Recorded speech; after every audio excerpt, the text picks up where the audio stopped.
बच्चों, हम लोग लास्ट क्लास में मैग्नेटिक फ्लक्स का डिस्कशन कर चुके थे। आज हेडिंग डालेंगे फैराडेज लॉ। हेडिंग डालेंगे Faraday law.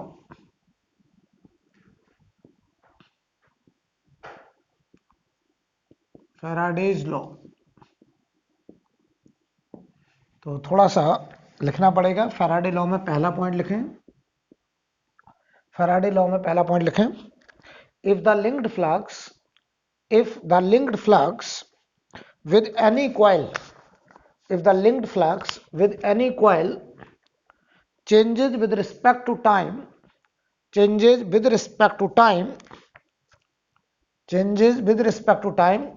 then EMF is induced in the coil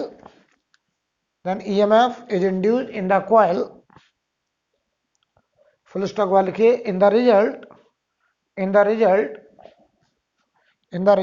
there will be induced current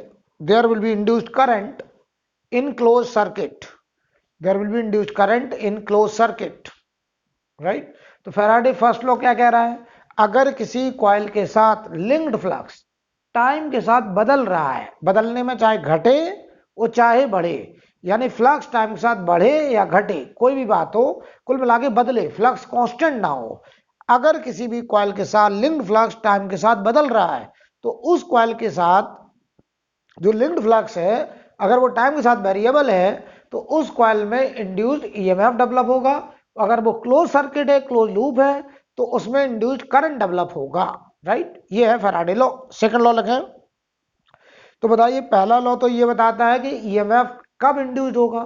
तो अगर किसी कॉइल के साथ लिंक्ड फ्लक्स टाइम के साथ घटे या बढ़े, कुल मिला के बदले, तो हम कहेंगे उस कॉइल के साथ लिंक्ड फ्लक्स अगर बदल रहा है तो उसमें इंड्यूस्ड ईएमएफ डेवलप होगा। अब वो इंड्यूस्ड ईएमएफ कितना डेवलप होगा वो लिखिए। सेकंड पॉइंट लिखें, rate of change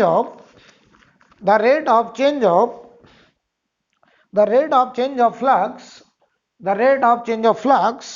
is directly proportional to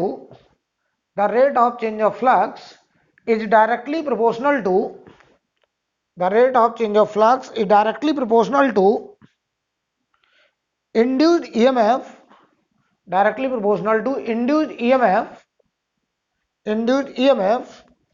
in the coil,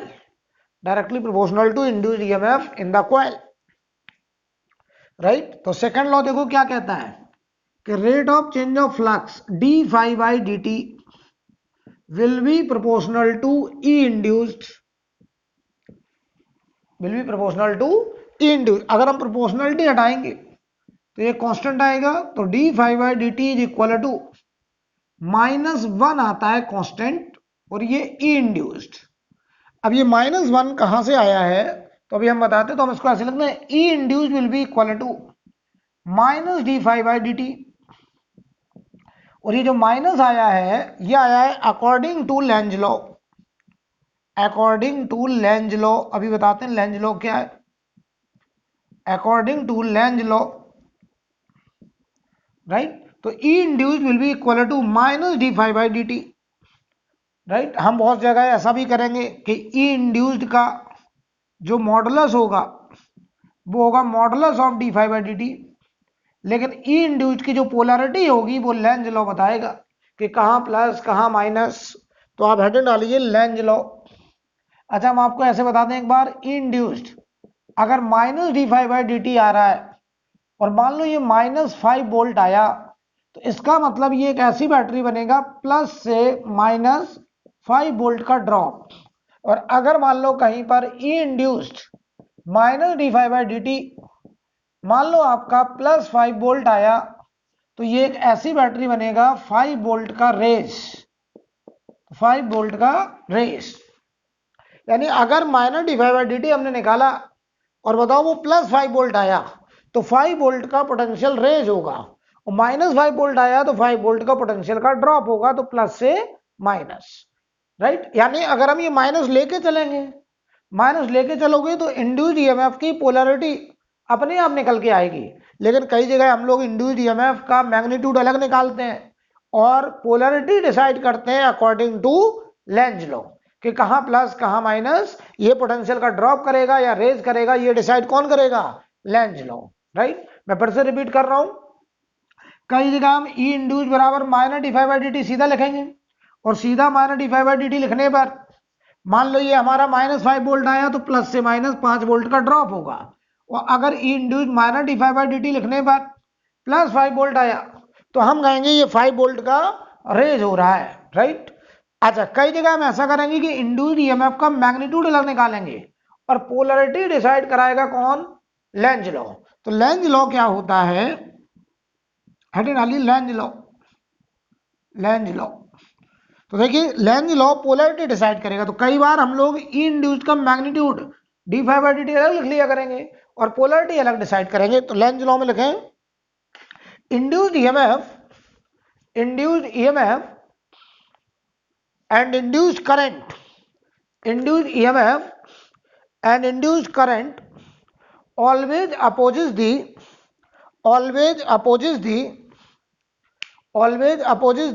change of flux, always opposes the change of flux, always opposes the change of flux।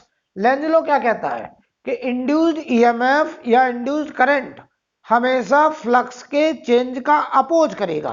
अच्छा, induced EMF या induced current कब develop हो रहा है? जब flux change हो रहा है। यानी इंड्यूस्ड करंट या इंड्यूस्ड ईएमएफ जिस वजह से बन रहा है, किस वजह से बन रहा है? फ्लक्स के बदलने की वजह से बन रहा है। और वो फ्लक्स के बदलने का ही क्या करता है? अपोज। ये है लेंज लॉ। यानी अगर फ्लक्स टाइम के साथ बढ़ रहा है तो इंड्यूस्ड करंट या इंड्यूस्ड ईएमएफ कहेगा कि हम ऐसा पोलरिटी लेंगे कि फ्लक्स के बढ़ने का अपोज हो। और अगर फ्लक्स टाइम के साथ घट रहा है तो इंड्यूस्ड ईएमएफ या इंड्यूस्ड करंट कहता है हम ऐसा सेंस लेंगे ताकि फ्लक्स के घटने का अपोज हो। अगर फ्लक्स बढ़ रहा है तब भी इंड्यूस्ड ईएमएफ आएगा, लेकिन वो इंड्यूस्ड ईएमएफ या इंड्यूस्ड करंट फ्लक्स के बढ़ने का क्या करेगा? अपोज। और अगर बताओ फ्लक्स घट रहा है तब भी इंड्यूस्ड ईएमएफ या इंड्यूस्ड करंट आएगा और वो इंड्यूस्ड करंट या इंड्यूस्ड ईएमएफ फ्लक्स के घटने का भी क्या करेगा? Oppose, right. तो ये था हमारा लेंज लॉ, राइट। अब समझते हैं जरा इस बात का मतलब। तो देखो ये लेंज लॉ हमें पोलरिटी दिखा देगा, करंट का सेंस बता देगा कि करंट क्लॉक होगा या एंटी क्लॉक। कैसे डिसाइड करेंगे? अगर फ्लक्स बढ़ रहा है तो फ्लक्स के बढ़ने का अपोज करेगा कौन? इंड्यूस्ड करंट या इंड्यूस्ड ईएमएफ। और अगर फ्लक्स घट रहा है तो वो फ्लक्स के घटने का अपोज करेगा, राइट। कुल मिला के फ्लक्स के बदलने का अपोज करता है कौन? इंड्यूस्ड ईएमएफ या इंड्यूस्ड करंट। अच्छा, इंड्यूस्ड ईएमएफ या इंड्यूस्ड करंट किस वजह से बनता है? फ्लक्स के बदलने की वजह से बनता है। किस चीज का अपोज करता है? फ्लक्स के बदलने का अपोज करता है। That is length law, right. तो चलिए हम बात समझ में आ गई हमको कि फैराडे लॉ कहता है कि अगर फ्लक्स टाइम के साथ बदल रहा है, फ्लक्स टाइम के साथ घट रहा है या बढ़ रहा है, तो उस लूप में, उस कॉइल में इंड्यूस्ड ईएमएफ डेवलप होगा। और अगर वो क्लोज सर्किट है तो उसमें इंड्यूस्ड करंट भी देखने को मिलेगा। और अब आता है कि इंड्यूस्ड ईएमएफ होगा कितना? तो इंड्यूस्ड ईएमएफ होगा -d5/dt, राइट। और जो माइनस है वो लेंज लॉ के हिसाब से आया, जो ये बताता है कि इंड्यूस्ड ईएमएफ या इंड्यूस्ड करंट हमेशा फ्लक्स के बदलने का अपोज करेगा। यानी अगर फ्लक्स बढ़ रहा है तो इंड्यूस्ड करंट फ्लक्स के बढ़ने का अपोज करेगा, फ्लक्स घट रहा है तो इंड्यूस्ड करंट या इंड्यूस्ड ईएमएफ फ्लक्स के घटने का अपोज करेगा। फॉर एग्जाम्पल समझते हैं जरा। मैं तुमसे कहूं, ऐसे समझिए, मैं तुमसे ऐसे बोलूं ये एक लूप है, ये एक कॉइल है और हमने यहां एक गैल्वेनोमीटर लगा रखा है डिफ्लेक्शन देखने के लिए।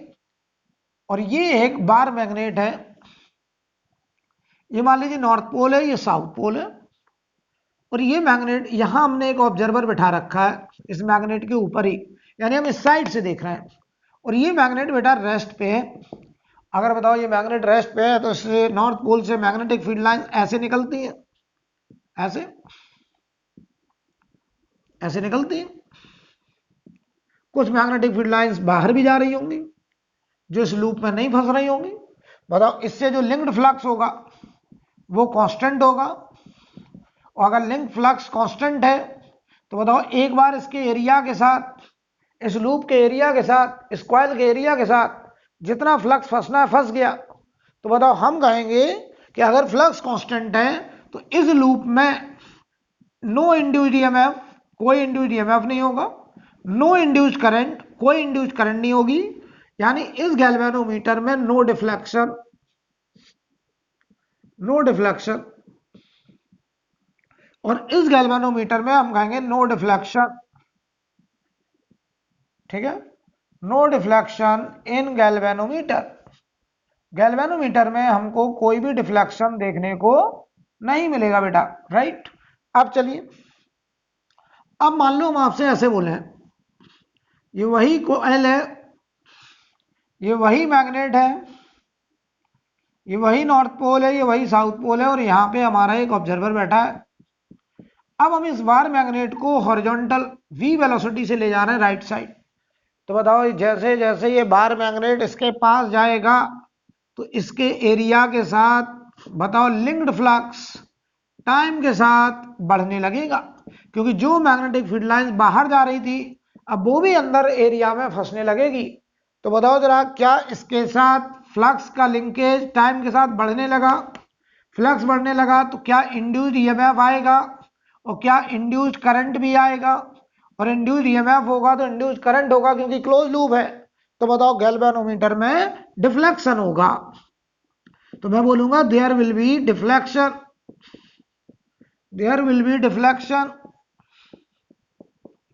There will be deflection in galvanometer.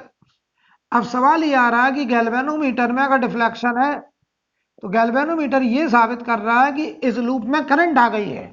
अब वो करंट कहां से आई, क्यों आई, वो वजह समझ में आती है कि जैसे जैसे ये बार मैग्नेट पास आएगा तो इसके एरिया के साथ लिंक्ड फ्लक्स बढ़ेगा, और फ्लक्स अगर बदलेगा, चाहे बढ़े चाहे घटे, तो इंड्यूस्ड ईएमएफ होगा, इंड्यूस्ड करंट होगी। अब सवाल आता है कि सर इस ऑब्जर्वर को इस कॉइल में जो इंड्यूस्ड करंट नजर आएगी वो किस सेंस में नजर आएगी? तो ये डिसाइड करेगा लेंज लॉ। लेंज लॉ क्या कहता है कि इंड्यूस्ड ईएमएफ या इंड्यूस्ड करंट का सेंस ऐसा ताकि वो फ्लक्स के बदलने का अपोज करे। बताओ फ्लक्स बढ़ रहा कि घट रहा? फ्लक्स बढ़ रहा है तो फ्लक्स के बढ़ने का अपोज। तो ध्यान देना, फ्लक्स क्यों बढ़ रहा है? इस बार मैग्नेट के पास जाने की वजह से बढ़ रहा है, बार मैग्नेट के पास जाने की वजह से। तो ध्यान दीजिएगा जरा। तो ये बताओ, कॉइल कहेगा कि हम ऐसा ऐसा पोल डेवलप करेंगे ये मैग्नेट पास आने का अपोज हो। बताओ फ्लक्स अगर बढ़ रहा है तो बढ़ने का अपोज, तो फ्लक्स बढ़ किस वजह से रहा है? मैग्नेट के पास आने। तो बताओ ये लूप कहेगा कि हम इसके पास आने का अपोज करेंगे तभी फ्लक्स के बढ़ने का अपोज होगा।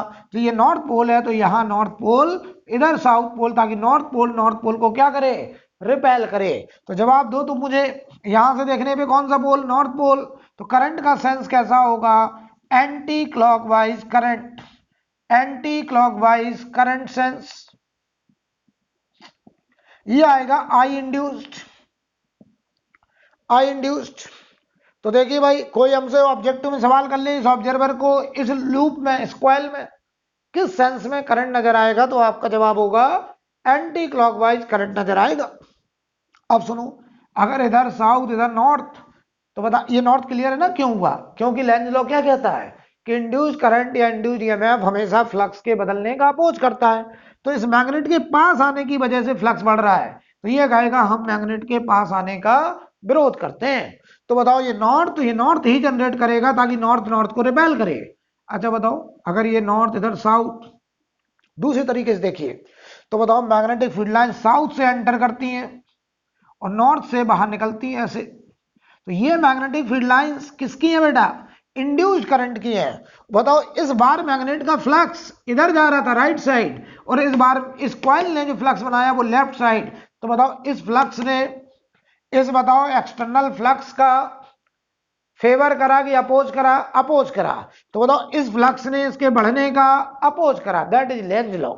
तो लेंज लॉ यही कहता है कि अगर फ्लक्स टाइम के साथ बढ़ रहा है तो इंड्यूस्ड करंट कहेगा कि हम ऐसा करंट सेंस लेंगे ताकि फ्लक्स के बढ़ने का अपोज हो। तो बताओ बेटा, इसने फ्लक्स देखो इधर बनाया, बार मैग्नेट का फ्लक्स ये था, इसने फ्लक्स इधर बनाया, इसने बताओ एक्सटर्नल फ्लक्स का क्या करा?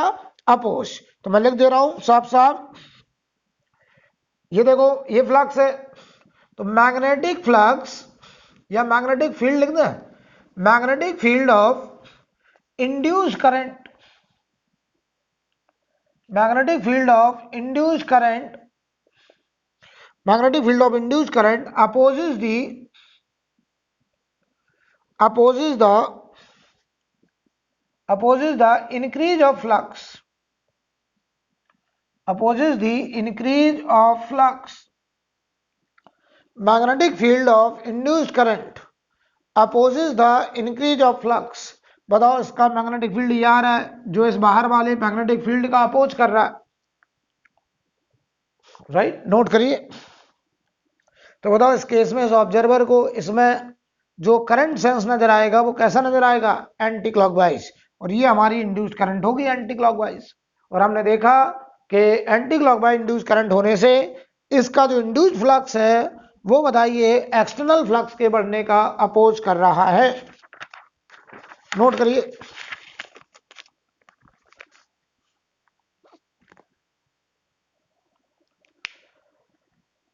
ठीक है, अब किसी ने कहा सर अगर यही बार मैग्नेट हम दूर ले जाने लगे तब क्या होगा, तो देखना ध्यान से, देखिएगा। मान लो हम तुमसे कहें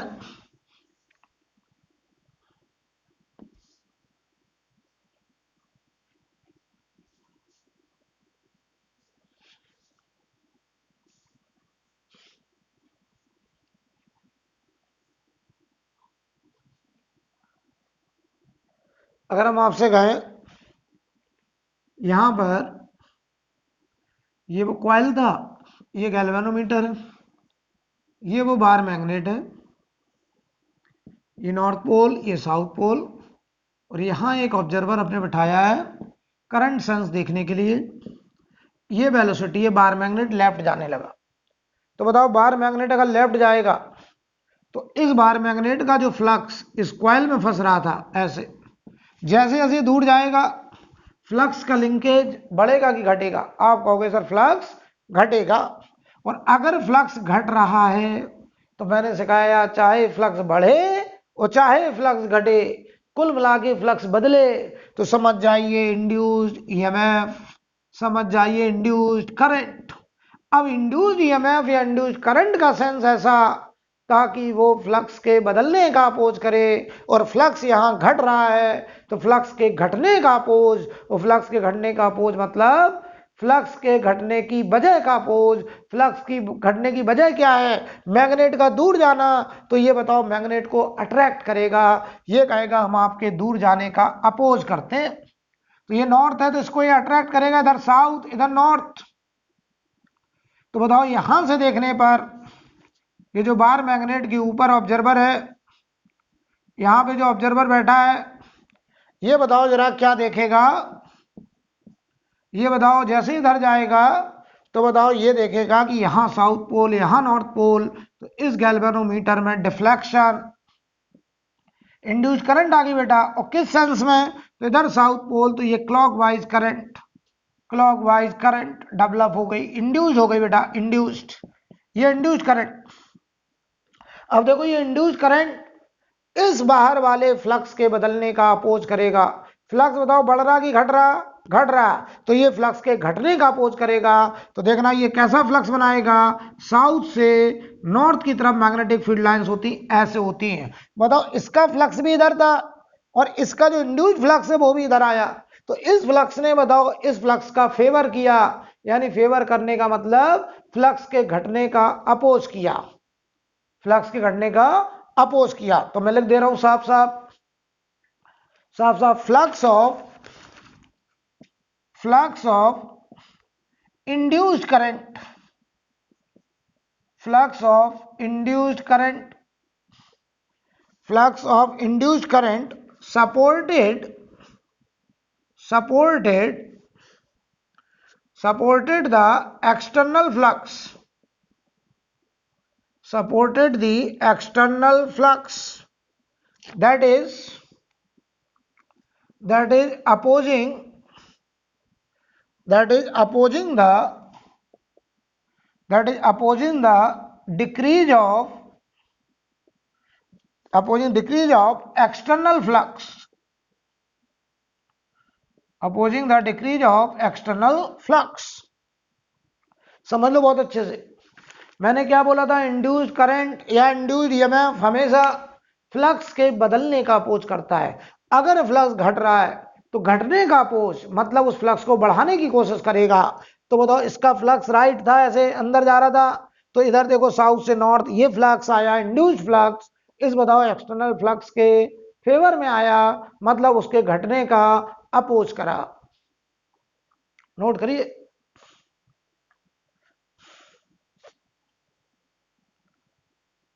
राइट।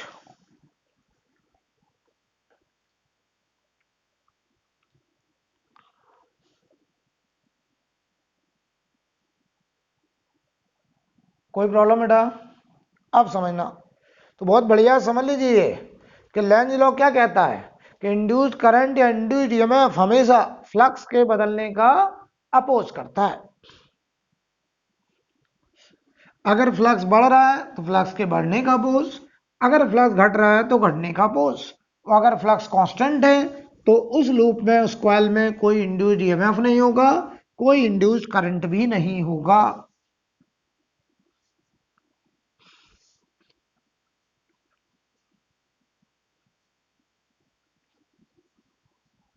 ध्यान से देखना, मैं तुमसे कुछ बातचीत करूं, अगर आप इतनी बात समझ गए हैं तो देखना, मैं तुमसे कहूं हमारे पास एक इनफाइनाइट वायर है, ऐसे ऐसे, और इसमें करंट आई है। इसके सराउंडिंग में यहां पर हमने एक रेक्टेंगुलर लूप ले लो, चाहे स्क्वायर लूप ले लो, कुछ भी ले लो। बताओ इसका यहां मैग्नेटिक फील्ड इनवर्ट आ रहा है, यहां पूरे में इनवर्ट मैग्नेटिक फील्ड होगा, ठीक है। हालांकि यहां से लेके यहां तक मैग्नेटिक फील्ड घट रहा होगा, क्योंकि इससे x दूरी पर मैग्नेटिक फील्ड होता था mu naught upon 2 pi I by x, ये इस वायर का मैग्नेटिक फील्ड। लेकिन इनवर्ड है, बताना जरा, अगर हम इस लूप को ऐसे मोशन कराने लगे v वेलोसिटी से ऊपर की तरफ, तो जवाब देना इतने यहां पे जो मैग्नेटिक फील्ड होगा जब ये लूप ऊपर जाएगा तो बताओ यहां मैग्नेटिक फील्ड बदलेगा कि इससे ये दूरी वही रहेगी? तो ये दूरी वही रहेगी, तो बताओ यहां मैग्नेटिक फील्ड वही, एरिया भी वही, तो फ्लक्स बदला कि वही, फ्लक्स भी वही। अब देखो यहां मैग्नेटिक फील्ड बताओ जो पहले था, जब ये लूप ऊपर जाएगा तो बताओ क्या ये दूरी बदलेगी कि वही? तो आप कहेंगे दूरी वही, तो यहां मैग्नेटिक फील्ड अभी भी वही पुराना वाला होगा। तो मैग्नेटिक फील्ड इनटू एरिया, बताओ ये फ्लक्स बदलेगा कि वही रहेगा? आप कहेंगे सर वही रहेगा। मतलब समझो यहां मैग्नेटिक फील्ड मान लो V1 और ये एरिया है मान लो DA, तो इसमें जो फ्लक्स होगा D∅1 वो होगा V1 magnetic field into DA area. अब देखो ये एरिया फिर DA हमने लिया, यहां मैग्नेटिक फील्ड है मान लो V2, तो यहां बताओ जो D∅2 होगा वो होगा बताओ V2 इंटू DA। तो सुनना ध्यान से, जब ये लूप ऊपर जाएगा तो इस DA एरिया के साथ जो मैग्नेटिक फील्ड V1 था बताओ वो बदलेगा कि वही रहेगा?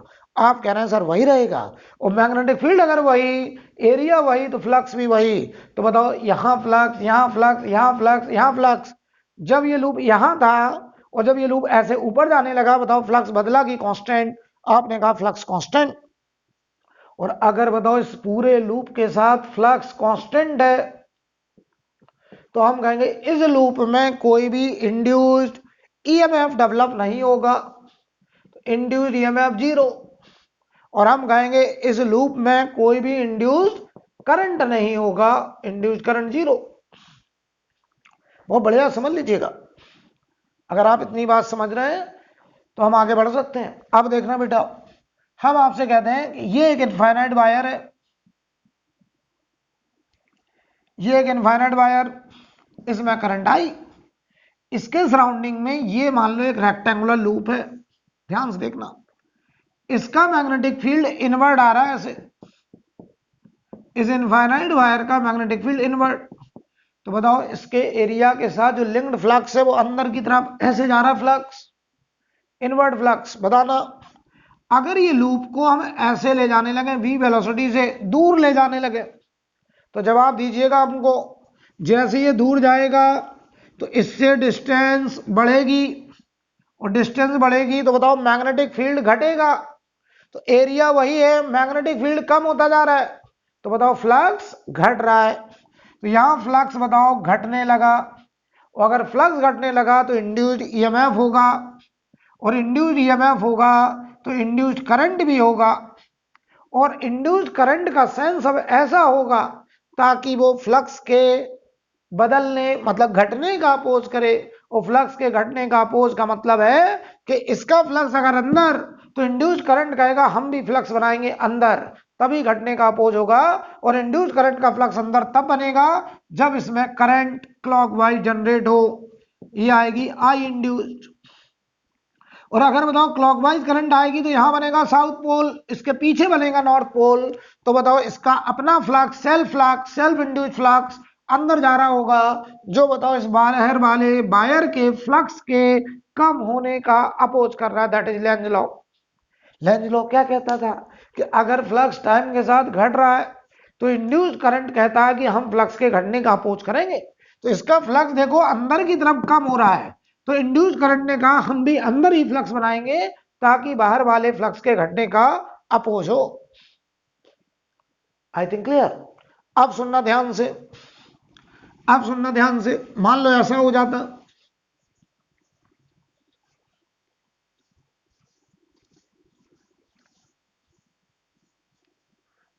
मान लो ऐसा हो जाए, ये एक इनफाइनाइट वायर है और इसमें करंट है आई, और इसके सराउंडिंग में ये एक रेक्टेंगुलर लूप है बेटा, और इस लूप को हम इधर लेके जा रहे हैं, इधर स्लाइड कर रहे हैं। बताओ जरा, इसका मैग्नेटिक फ्लक्स अंदर की तरफ है,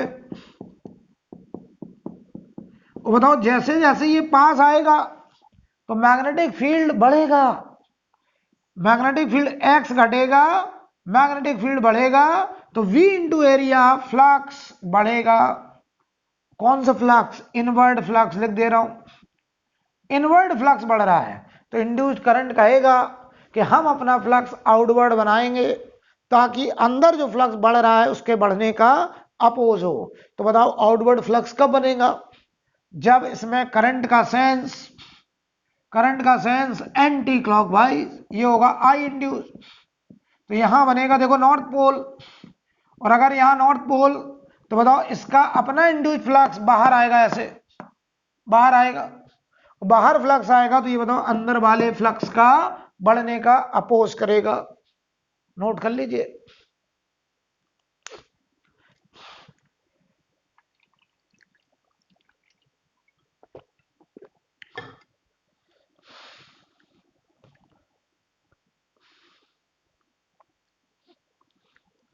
नोट कर लीजिए। अगला सवाल देखिए। तो पहले तो हम एक कॉन्सेप्ट दे दें आपको, फिर उस पर न्यूमेरिकल।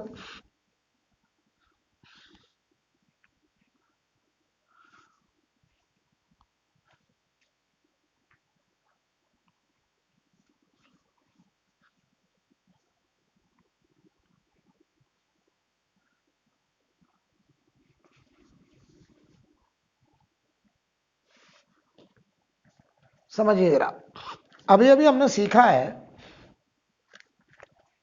ई इंड्यूस्ड ईएमएफ का modulus of d phi by d t होता है। मॉडुलस ले रहा हूं, मैग्नीट्यूड। पोलैरिटी हम कैसे डिसाइड करते हैं? लेंज लॉ से।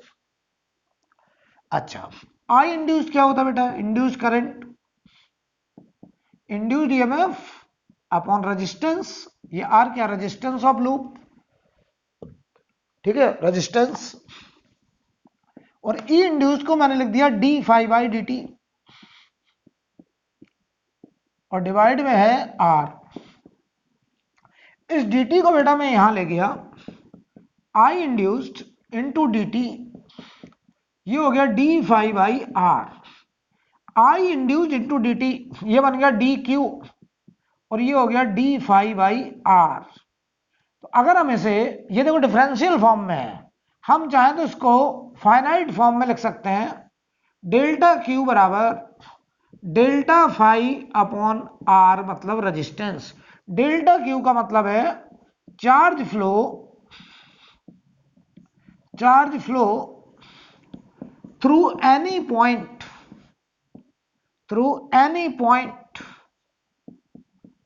इन लूप, उस लूप के किसी भी पॉइंट से कितना चार्ज फ्लो हुआ, डेल्टा फाई है change in flux, change in flux, और आर है resistance of the loop, resistance of loop. ये हो गया रेजिस्टेंस ऑफ लूप। नोट कर लीजिए भाई, ठीक है, इसे नोट करिए। फिर हम इस पर एक सवाल करने जा रहे हैं, और ये जो सवाल मैं कराने जा रहा हूं ये जेई मेंस में आ चुका है, जेई मेंस में पूछा जा चुका है, ठीक है भाई। इंड्यूस करंट अगर आएगा, तो अगर किसी लूप में इंड्यूस करंट आया तो इसका मतलब उस लूप में चार्ज फ्लो कर रहा है। तो हम किसी भी पॉइंट से कितना चार्ज फ्लो कर रहा है ये निकालना है।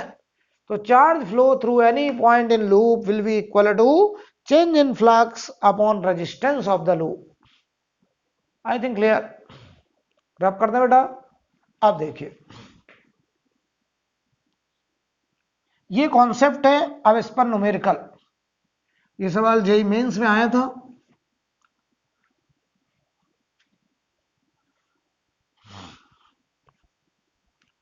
देखिएगा भाई। सवाल में हमें ग्राफ दिया था उन्होंने, वाई एक्सिस पर इंड्यूस्ड करंट, एक्स एक्सिस पे टाइम, और ये ग्राफ एक स्ट्रेट लाइन था ऐसे। यहां लिखा था 10 एम्पियर और यहां लिखा था 0.5 सेकेंड, 0.5 सेकेंड। सवाल लिखिए, इन ए कॉइल, क्वेश्चन लिखे in a coil of resistance 100 ohm, in a coil of resistance 100 ohm, a current induced, a current induced, a current induced by changing the flux, a current induced by changing the flux, by changing the flux through it, by changing the flux through it, as shown in figure, as shown in figure. Find magnitude of, find magnitude of change in flux, find magnitude of change in flux through the coil, find magnitude of change in flux through the coil, right? ये सवाल JEE mains में आ चुका है।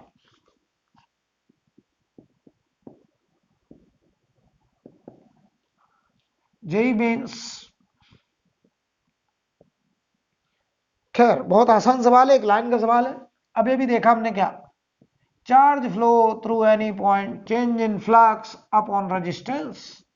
बताओ जिस loop में ये induced current develop हुआ उसका रेजिस्टेंस कितना दिया सवाल में, 100 ओम, 100 ओम। अब बताना बेटा ग्राफ कौन सा है, IT graph, IT graph, current versus time. बताओ इस ग्राफ का area, area of I versus T graph, तो मैं खुद ही हिंट मिल रहा होगा, I into T charge, area of I versus T graph will be equal to charge,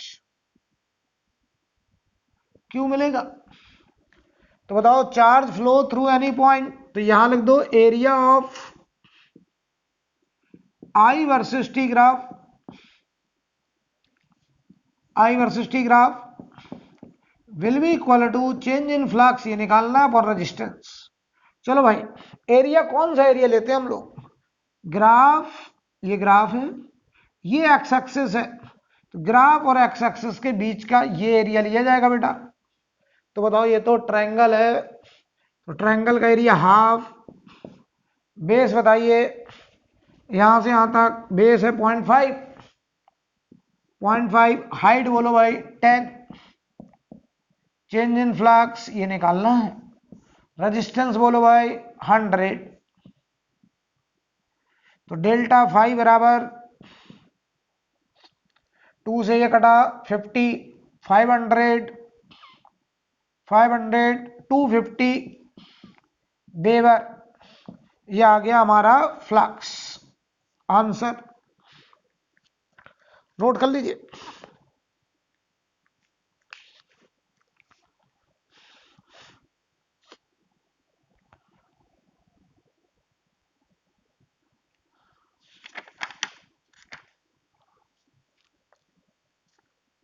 note करें, अगला सवाल देखेंगे।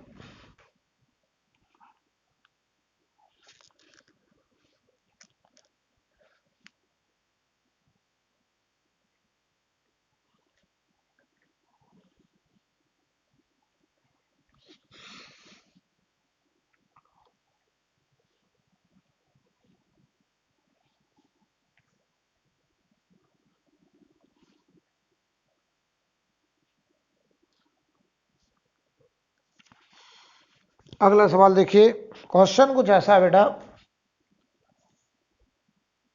यहां पर एक कॉइल है और ये एक बार मैग्नेट है, ये नॉर्थ पोल है, ये साउथ पोल है, और इस बार मैग्नेट को इधर की तरफ लेकर के जा रहे हैं हम लोग, कॉइल से पास कराना चाहते हैं। और हमारा जो ऑब्जर्वर है वो यहां पे है, ये ऑब्जर्वर का आई पीस है, या मैं ऐसे बोल दें वो ऑब्जर्वर यहां पे खड़ा हुआ है, ग्राउंड पे खड़ा होकर ऐसे देख रहा है। ठीक, इस ऑब्जर्वर को इसमें करंट देखनी है कैसी होगी। तो सवाल लिखिए, पहले लिखें a salt bar magnet, question लिखें a salt bar magnet, a salt bar magnet is pulled, a salt bar magnet is pulled,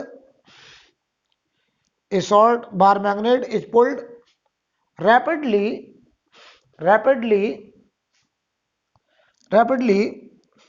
through a conducting coil,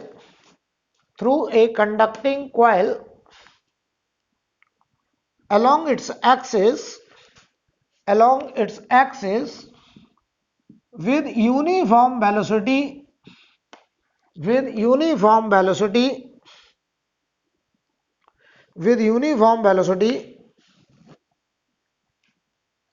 आगे लिखें प्लॉट द ग्राफ, वो ऑब्जेक्टिव में हमसे ग्राफ पूछ सकते हैं इसमें। प्लॉट द ग्राफ, पहला फ्लक्स वर्सेस टाइम, दूसरा इंड्यूस्ड करंट वर्सेस टाइम, तीसरा power dissipated versus time graph, और तीसरा आपको बताना पावर डिसिपेटेड। तो पहले देखो फ्लक्स वर्सेस टाइम, बताओ ये जैसे जैसे पास जाएगा फ्लक्स बढ़ेगा, और जब बताओ ये बाहर निकलने लगेगा ऐसे, तो फ्लक्स घटने लगेगा और घटते घटते जीरो हो जाएगा। तो अगर हम फ्लक्स का टाइम के साथ ग्राफ बनाएं, फाई वर्सेस टाइम, तो फ्लक्स जीरो से शुरू होगा, जब ये दूर होगा तो कोई भी मैग्नेटिक फील्ड लाइन उसमें लिंक्ड नहीं हो रही है, तो फ्लक्स जीरो से शुरू, मैक्सिमम और घट के जीरो, ये फ्लक्स मैक्सिमम होगा, ये फ्लक्स वर्सेस टाइम ग्राफ होगा, और ये मान लो टाइम टी नॉट है, टी नॉट टाइम पर फ्लक्स कैसा है, मैक्सिमम। अच्छा, फ्लक्स मैक्सिमम कब तक होगा, जब तक ये इस साइड रहेगा, और जैसे ही बाहर निकलने लगेगा फ्लक्स घटने लगेगा। क्लियर?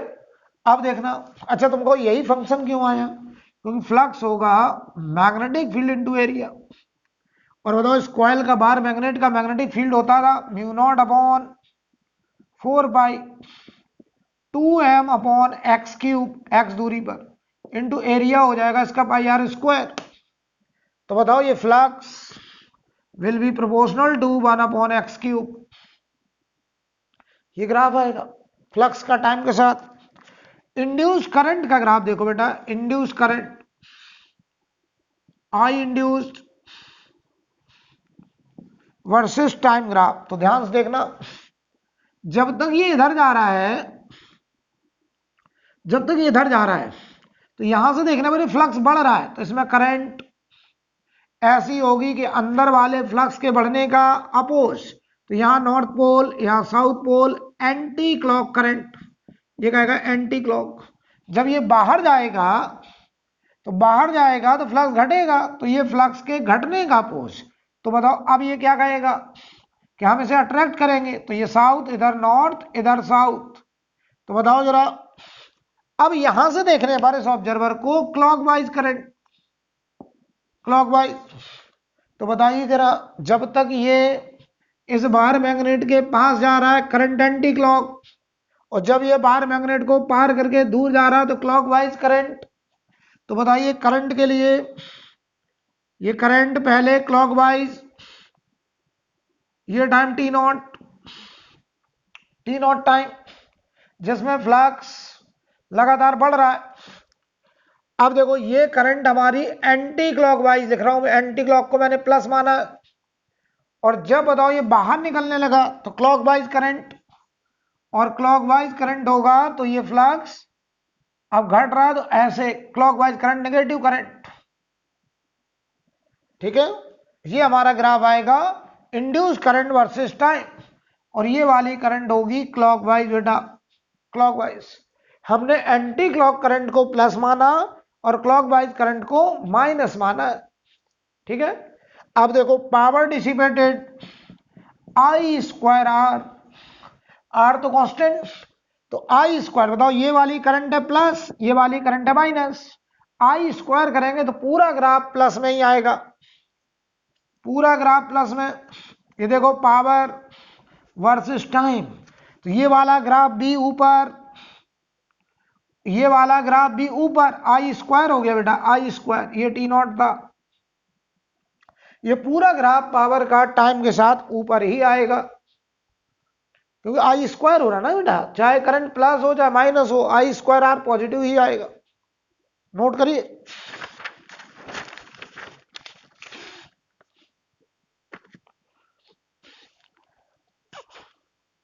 नोट करें, फिर मैं आगे बढ़ूंगा।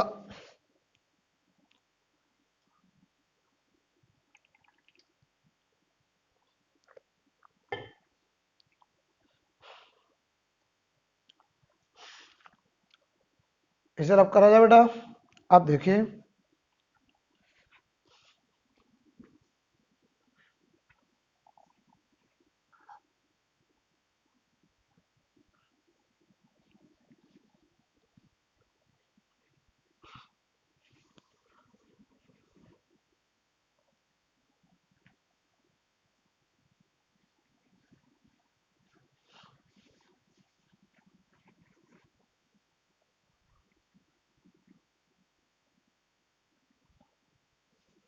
देखिए भाई,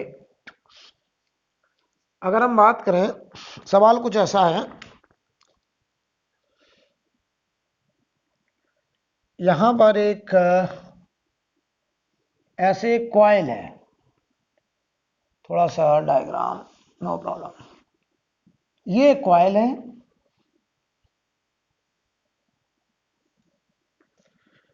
और इस कॉइल में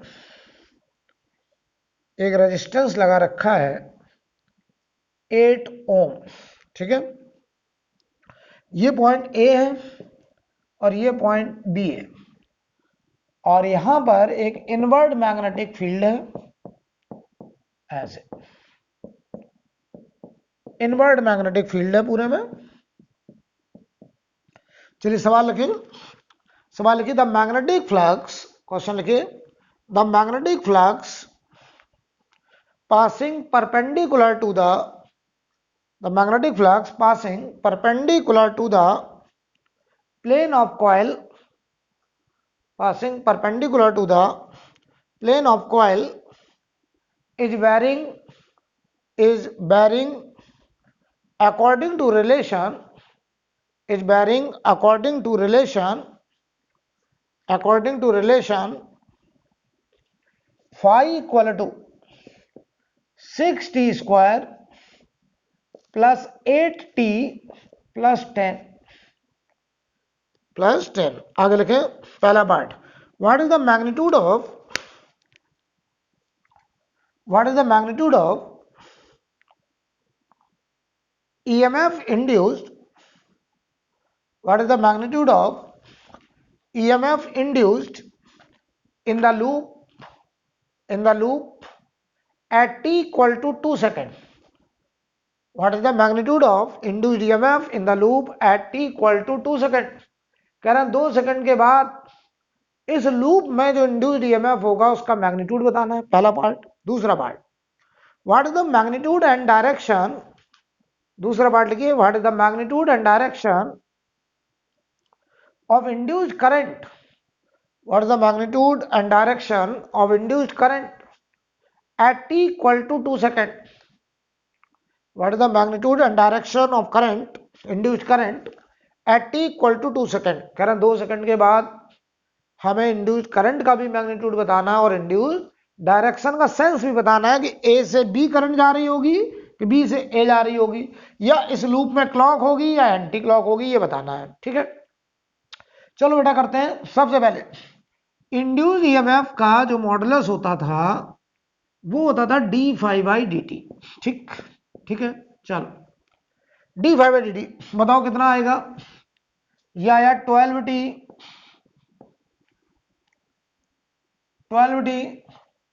प्लस 8, यही तो आ रहा है।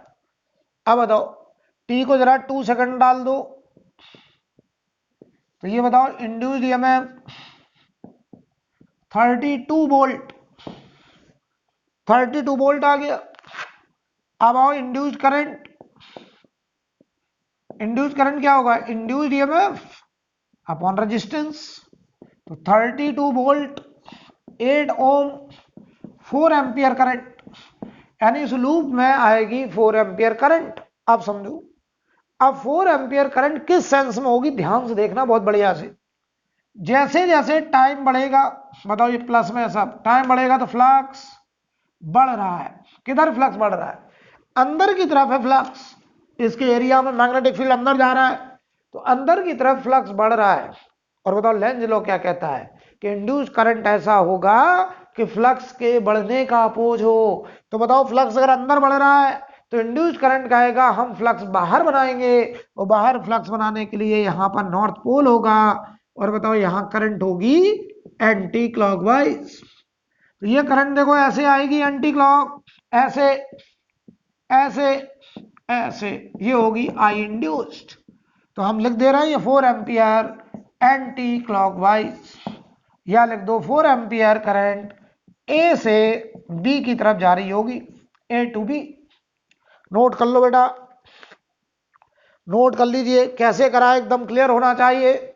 हमने देखा जैसे जैसे इसमें टाइम बढ़ेगा फ्लक्स बढ़ेगा, और लेंज लॉ कहता है अगर फ्लक्स बढ़ रहा है तो बढ़ने का अपोज होगा। अब बताओ फ्लक्स अंदर की तरफ बढ़ रहा है तो इंड्यूस्ड करंट कहेगा कि हम अपना फ्लक्स बाहर बनाएंगे ताकि अंदर बढ़ने वाले फ्लक्स का क्या हो, अपोज हो।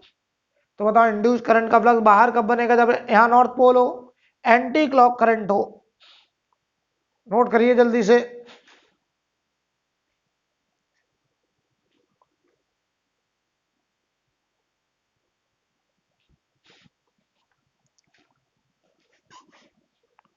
नोट हो गया, अगला सवाल देखेंगे।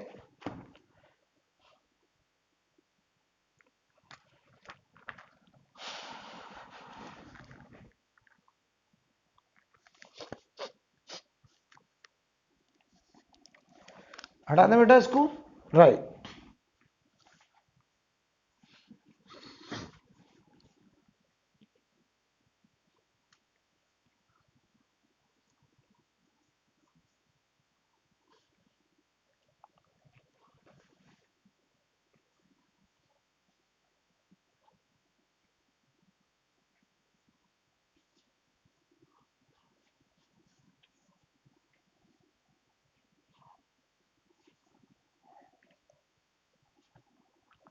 तो देखिए भाई सवाल लिखें, a wire of length L, question लिखिए, a wire of length L in form of circular loop lie in a plane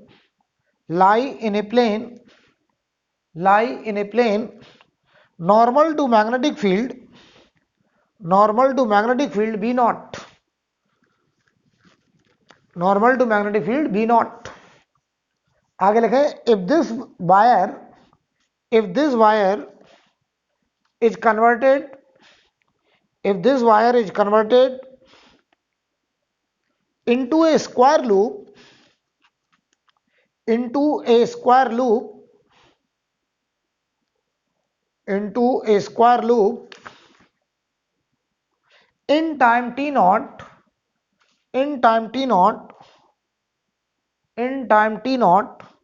find average induced EMF find average induced EMF। ध्यान से देखना, हमने पढ़ा था इंड्यूस ईएमएफ ये इंस्टेंटेनियस, ये होता था modulus of d phi by d t. ये बेटा इंस्टेंटेनियस होता था, किसी पार्टिकुलर टाइम पर इंस्टेंटेनियस इंड्यूस्ड ईएमएफ। सवाल पढ़ो, सवाल में एवरेज पूछा है। एवरेज का डिस्कशन हमेशा हम लोग एक टाइम इंटरवल में करते हैं।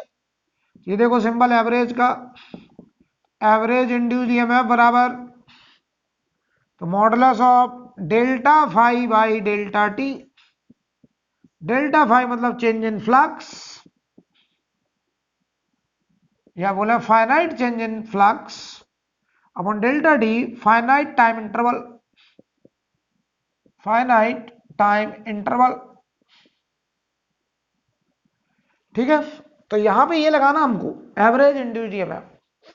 चलो भाई बताओ, इनवर्ट मैग्नेटिक फील्ड में मान लो बी नॉट मैग्नेटिक फील्ड था, यही तो दिया गया। एक सर्कुलर लूप है, इसकी लेंथ कितनी थी बेटा एल, ये इसमें पड़ा हुआ है। तो मैं तुमसे कहूं इनिशियल फ्लक्स देखो क्या है। ये बात कब की है, टी बराबर 0 की। इनिशियल फ्लक्स देखो ये एल 2 पाई आर के बराबर होगा रेडियस, तो रेडियस आ गई बेटा एल अपॉन 2 पाई। तो देखो initial flux magnetic field B naught into area, area होगा पाई आर स्क्वायर। देख लो भाई, तो वी नॉट पाई आर की जगह L square upon 4 pi square, pi ने पाई को काट डाला, V not L square upon 4 pi, ये हो गया इनिशियल फ्लक्स। देख लो बेटे, अब आओ जरा, बाद में तुमने इसको कन्वर्ट किया स्क्वायर लूप में, तो वही एल लेंथ, बताओ वही मैग्नेटिक फील्ड है वी नॉट। अब हमने एक स्क्वायर लूप में कन्वर्ट कर दिया। मान लो इस स्क्वायर की साइड लेंथ ए है, तो वो बताओ वही एल लेंथ अब 4a में कन्वर्ट हो गया, सरकमफ्रेंस 4a। वायर की लेंथ तो वही रहेगी ना बेटा, जो एल लेंथ का वायर था पहले हमने उससे सर्कल बनाया, अब हमने एक स्क्वायर बनाया, एल बराबर 4a, ए बराबर एल बाई 4। अब देखो ये बात कब की, टी बराबर टी नॉट टाइम दिया मैं, तो बताओ final flux B naught into area, area होगा ए स्क्वायर, फिर एल के टर्म्स में आंसर ए एल बाई 4, तो एल स्क्वायर बाई 16। देख लीजिए बहुत बढ़िया से।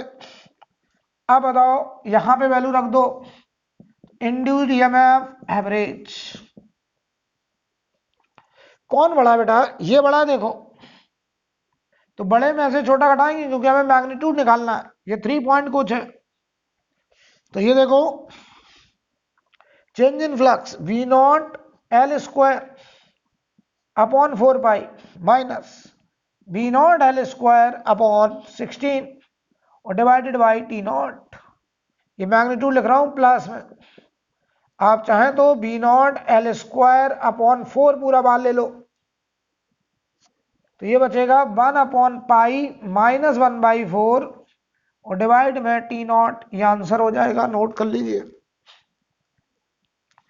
नोट कर लीजिए।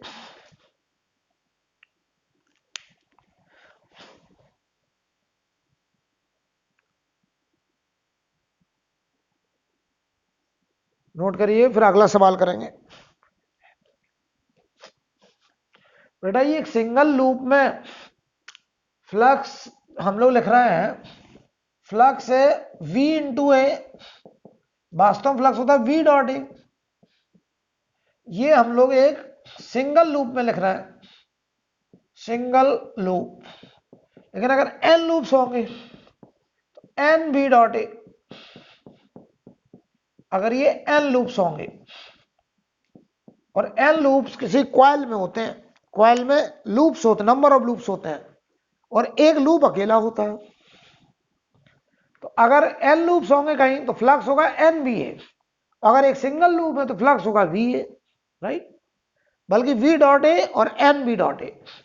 आई थिंक क्लियर। तो अगला सवाल देखेंगे हम लोग तो बातचीत और क्लियर होगी, हमें और समझ में आएगा बढ़िया से। समझते जरा।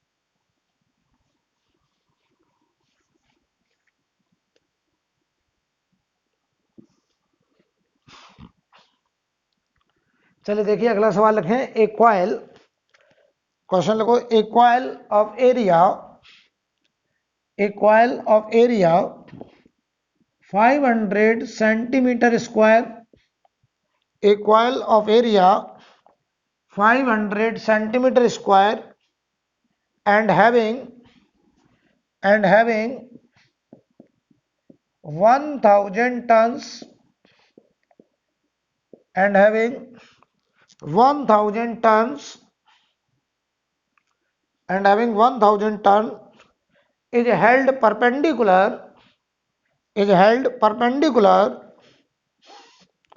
to a uniform magnetic field, is held perpendicular to a uniform magnetic field of 0.4 Gauss, 0.4 Gauss, 0.4 Gauss को हम लिख सकते हैं 0.4 इंटू 10 की पावर -4 टेस्ला, क्योंकि 1 गॉस 10 की पावर -4 टेस्ला होता है। मैं रिपीट कर रहा हूं question, A coil of area 500 centimetre square and having 1000 ton is held perpendicular to a uniform magnetic field of 0.4 Gauss। आगे लिखें फुल स्टॉप के बाद, the coil is turned to 180 degree, the coil is turned to 180 degree in 1/10 second, coil is turned to 180 degree in 1/10 second। Calculate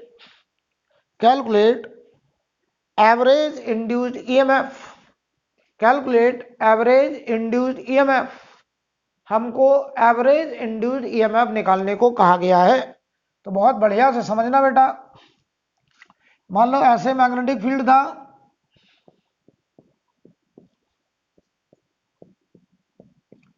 और ये coil था, ये coil था, ठीक है, कोई प्रॉब्लम? अब देखना, मैं कहूं इसका एरिया वेक्टर ऐसे होगा, मान लो मैग्नेटिक फील्ड अंदर है, तो इनिशियल फ्लक्स तो एन बी डॉट ए, ध्यान से देखना, अगर मैं इसका एरिया वेक्टर ऐसे मान रहा हूं, मैग्नेटिक फील्ड अंदर है तो कितना एंगल 180, तो ये होगा एन वी ए कॉस 180, तो ये हो गया देखो माइनस एन बी ए, ठीक। बाद में हमने इस कॉइल को 180 घुमा दिया, पलट दिया ऐसे, अगर बताओ पलट दिया, ध्यान से देखना, अगर पलट दिया तो अब इसका एरिया वेक्टर अंदर चला जाएगा ऐसे अंदर, तो मैग्नेटिक फील्ड भी अंदर, एरिया वेक्टर भी अंदर, तो final flux N number of turns B A cos 0। अब बताओ मैग्नेटिक फील्ड भी अंदर, एरिया वेक्टर भी अंदर, तो मैग्नेटिक फील्ड और एरिया के बीच में 0 डिग्री एंगल, तो ये NBA, ये हो गया फाइनल फ्लक्स। बताओ final flux NBA, initial flux minus NBA, तो बताओ बेटा change in flux, change in flux, तो फाइनल माइनस इनिशियल, तो ये हो जाएगा 2NBA, या चेंज इन फ्लक्स।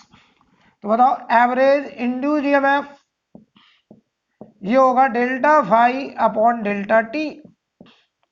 अब बताओ सवाल लगभग खत्म है, केवल हमको न्यूमेरिकल वैल्यू रखना बाकी रह गया है, केवल न्यूमेरिकल वैल्यू रखना बाकी रह गया है और वो वैल्यूज हम रखने जा रहे हैं। तो देखो बेटा average induce EMF 2 times NBA, N की वैल्यू 1000 टन, मैग्नेटिक फील्ड की वैल्यू 0.4 इंटू 10⁻⁻⁴ इंटू एरिया, देखना थोड़ी यहाँ जगह कमी पड़ रही है, कोई बात नहीं, यहाँ लिख देना इंटू एरिया की जगह देखो 500 सेंटीमीटर स्क्वायर, मीटर स्क्वायर में कन्वर्ट करेंगे -4 अपॉन डेल्टा टी 1/10। सॉल्व करिए, देख लीजिए, सॉल्व करो, ये वैल्यू 0.04 वोल्ट आ रहा है, ये आ रहा है एवरेज इंड्यूस्ड ईएमएफ। कैलकुलेट कर लेना बेटा, कैलकुलेट करिए आप।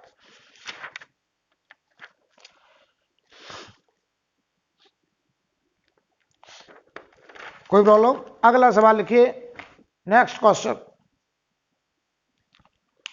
इसे नोट करिए, फिर हम लोग अगला क्वेश्चन करेंगे।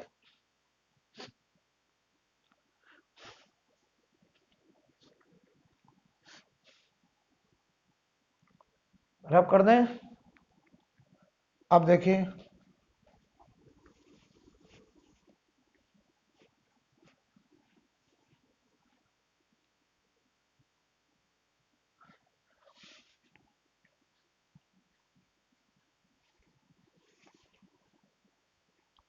कभी भी ऐसे कहा था हमने लूप को पलट दिया, समझ जाना उसका एरिया वेक्टर पलट जाएगा, वो जो चेंज इन फ्लक्स है वो 2NBA हो जाएगा।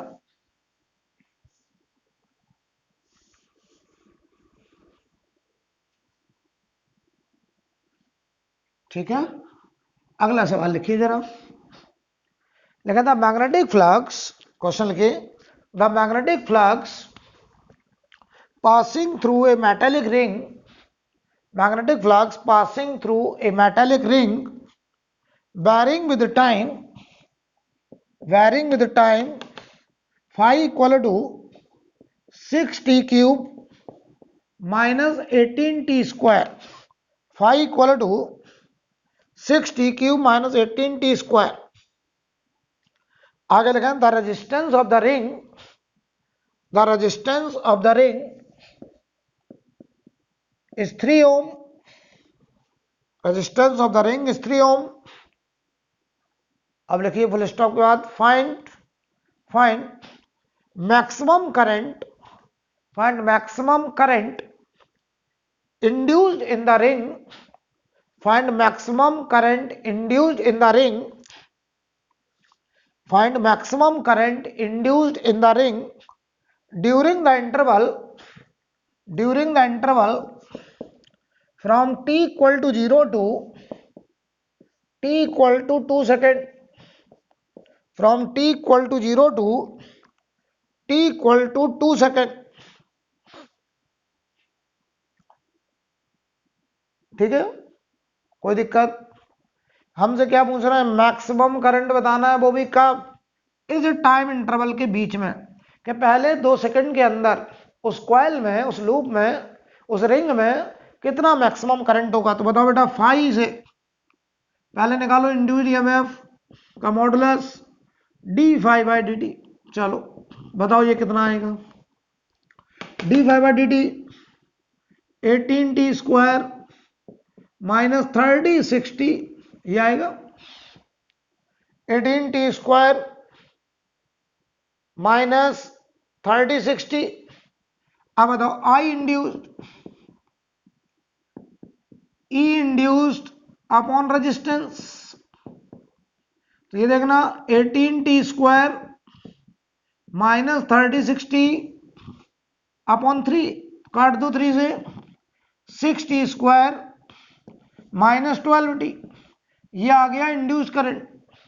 और हमें पता करना ये मैक्सिमम कहां होगा। तो जरा एक बार बताना, करंट जहां मैक्सिमम होता है, कोई भी वैल्यू जहां मैक्सिमम होता, मान लो ये करंट का ग्राफ है, तो जिस टाइम पर करंट मैक्सिमम होगी उस टाइम पर इस ग्राफ का स्लोप, ये स्लोप का नाम होगा यहां पर di/dt। बेटा आई टी ग्राफ है तो इसका स्लोप होगा di/dt, और ये स्लोप यहां 0 होगा क्योंकि यहां जो टेंजेंट है वो पैरेलल टू टाइम एक्सिस है। तो जहां मैक्सिमा होता है वहां स्लोप 0 होता है। तो किसका मैक्सिमा? करंट का मैक्सिमा। तो di/dt निकालो। अब निकालो di/dt, तो इसको फर्दर डिफरेंशिएट करो, 12t माइनस 12, और ये di/dt 0 करो तो यहां से टाइम आ गया 1 सेकेंड। यानी करंट मैक्सिमम होगी एट t इक्वल टू 1। तो ये देखो t इक्वल टू 1 होगा ये जहां करंट मैक्सिमम, और t को 1 अगर हम यहां रख दें तो I मैक्सिमम देखो बेटा t को 1 रख दें तो ये देखो I इंड्यूस्ड ईएमएफ का मॉडुलस ये था। तो बताओ इंड्यूस्ड करंट का मॉडुलस, देखिए ध्यान से, 6t1 का स्क्वायर माइनस 12t1, तो ये आ रहा है 6 एम्पियर, ये आ रही 6 एम्पियर करंट। तो मैक्सिमम करंट है 6 एम्पियर, माइनस बताता लेंज लॉ। तो मैक्सिमम करंट बेटा 6 एम्पियर होगी, और ये मैक्सिमम करंट अचीव होगी t इक्वल टू 1 सेकेंड पर। क्लियर है ना बेटा? ये मॉडुलस लगा दिया मैंने, प्लस की वैल्यू लेंगे क्योंकि हम मैग्नीट्यूड की बात कर रहे हैं। माइनस जो आता है वो लेंज लॉ से पता चलता है कि करंट का सेंस कैसा होगा, और वो करंट का सेंस लेंज लॉ बताता है कि अगर फ्लक्स बढ़ रहा है तो बढ़ने का अपोज, फ्लक्स घट रहा है तो घटने का अपोज। आई थिंक क्लियर। तो आज के लिए बेटा इतना ही, अगली क्लास में इसके आगे बात करेंगे।